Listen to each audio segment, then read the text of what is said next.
Hello everyone, welcome to कलयुग पाठशाला। जैसा कि आप सभी जानते हैं कि प्रीवियस क्लास में हमने दिल्ली शिल्पी चक्र के कलाकारों को पढ़ा था। तो इसी श्रृंखला को आगे बढ़ाते हुए आज हम दिल्ली शिल्पी चक्र के एक अन्य कलाकार को पढ़ेंगे।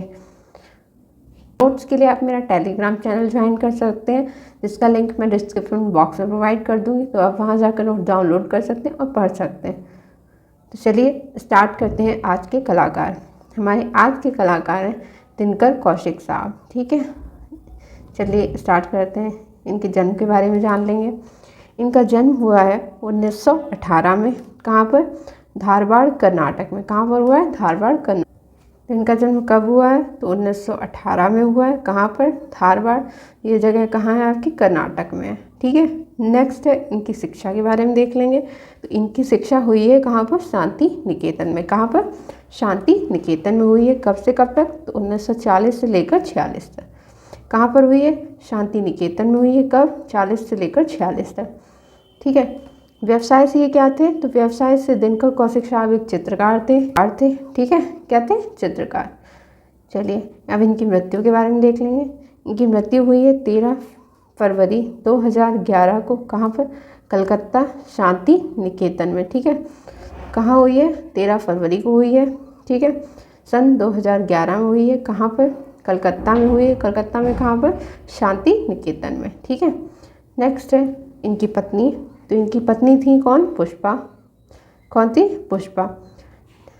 किसके सदस्य थे? तो ये दिल्ली शिल्पी चक्र के सदस्य थे। किसके? दिल्ली शिल्पी चक्र के सदस्य थे। चलिए नेक्स्ट पॉइंट है दिनकर कौशिक। कौन? दिनकर कौशिक छात्र जीवन में भारत छोड़ो आंदोलन में भाग लिए और फिर कहाँ गए?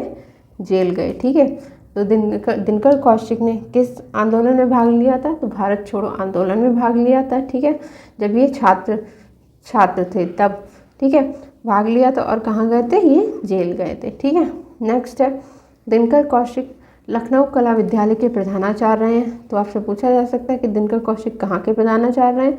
तो लखनऊ कला विद्यालय के प्रधानाचार्य रहे। किसके? लखनऊ कला विद्यालय के प्रधानाचार्य रहे हैं। ठीक है, इस नेक्स्ट पॉइंट है इसके बाद दिनकर कौशिक कला भवन में प्रोफेसर तथा बाद में प्रमुख बने थे। ठीक है, क्या बने थे? प्रमुख बना दिए गए थे। ठीक है, तो दिनकर कौशिक कला भवन में किसके रूप में नियुक्त हुए थे? तो प्रोफेसर के रूप में नियुक्त हुए थे। ठीक है, उसके बाद क्या? ये यहाँ के प्रमुख बना दिए गए थे। ठीक है, नेक्स्ट पॉइंट है वे 1978 में सेवानिवृत्त हुए और शांति निकेतन में बस गए। ठीक है, तो इनकी सेवानिवृत्ति कब हुई? 1978 में हुई। ठीक है, और फिर ये कहाँ बस गए थे? ये शांति निकेतन में बस गए थे।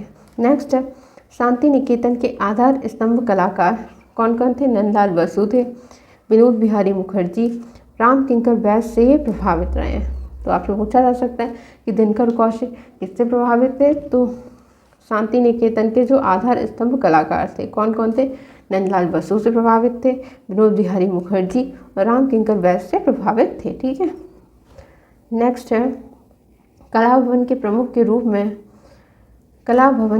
के रूप में दिनकर कौशिक ने इसे समकालीन कथा प्रथाओं के लिए तैयार किया। ठीक है, तो ये क्या थे? प्रमुख थे। किसके? कला भवन के। ठीक है, तो इन्होंने समकालीन कथा प्रथाओं के लिए इसे तैयार किया था। किसे? शांति निकेतन कला भवन को। ठीक है, नेक्स्ट है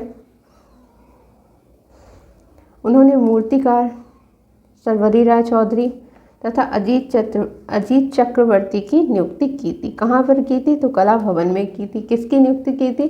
तो इन्होंने सर्वरी राय चौधरी और अजीत चक्रवर्ती की थी। ये दोनों ही मूर्तिकार थे। ठीक है, और इन्होंने किसकी नियुक्ति की? तो इन्होंने ग्राफिक कार सोमनाथ होर की भी नियुक्ति की थी। किसकी? सोमनाथ होर की भी नियुक्ति की थी।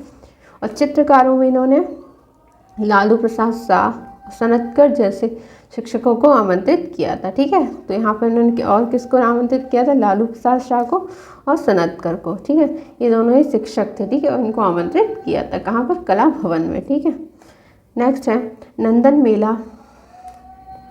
कौन सा? नंदन मेला किसकी जन्मतिथि पर लगाया जाता है? तो नंदलाल बोस की जन्मतिथि पर लगाया जाता है। संस्थान में नवीन क्रांति लाना चाहते थे। ठीक है, तो नंदन मेला किसके उपलक्ष्य में लगाया गया था? नंदलाल बोस की जयंती के अवसर पर लगाया गया था। ठीक है, किसने आयोजित करा था? तो दिनकर कौशिक ने किया था। और ये किस लिए? संस्थान में नवीन क्रांति लाने के लिए किया था। ठीक है, तो ये कुछ पॉइंट्स हो गए इम्पॉर्टेंट पॉइंट, इसको मोस्ट इम्पॉर्टेंट मार्क कर देंगे क्योंकि वो मोस्ट इम्पॉर्टेंट पॉइंट है। ठीक है, तो चलिए, तो ये हो गए दिनकर कौशिक साहब। इनके बारे में जो जो इम्पोर्टेंट है वो सब मैंने आपको बता दिया है, तो आप इनको अच्छे से तैयार कर लीजिएगा। मिलते हैं नेक्स्ट वीडियो में एक नए कलाकार के साथ, तब तक के लिए थैंक यू।